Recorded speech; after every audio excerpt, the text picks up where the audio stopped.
Good morning, everyone. This is Pastor Bob with another Daily Bible Reading Insight. Good morning, good morning, good morning. Channeling my buddy Jason from my Quarter days. Hey, we are in day 228 in a Read Through the Bible in Your program. That puts us squarely in Psalms 107 and 108 and Romans 15, finishing up the rest of that chapter. The psalmist in Psalm 107 writes this, starting in verse 10, I'm reading from the NLT, New Living Translation. Some sat in darkness and deepest gloom, imprisoned in iron chains of misery. They rebelled against the words of God, scorning the counsel of the Most High. That is why he broke them with hard labor. They fell, and no one was there to help them. Lord, help! They cried out in their distress, and he saved them from their distress. Now, let me point out a couple of things. Verse 10 says, they were imprisoned in iron chains of misery. Who put them in there? Who imprisoned them? Iron chains of misery. It was their thinking. It was them doing that to themselves. They imprisoned themselves. Self-imprisonment.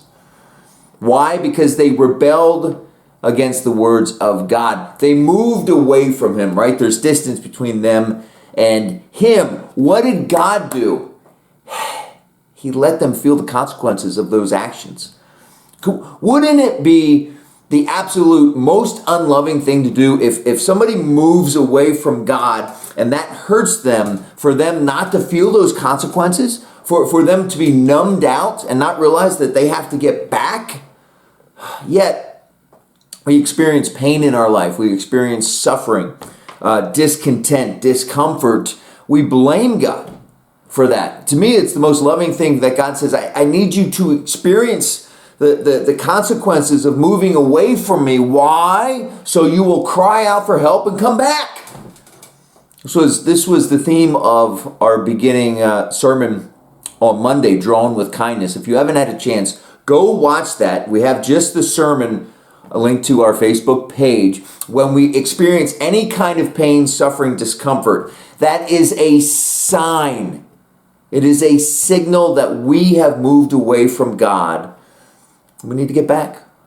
That's all. When we cry out to God, when we turn around to God, God is there. He says, come back to me, precious. I have never left you. You left me. We'll get this fixed up right away. Amen? Pastor Bob with another Daily Bible Reading Insight. We'll see you tomorrow.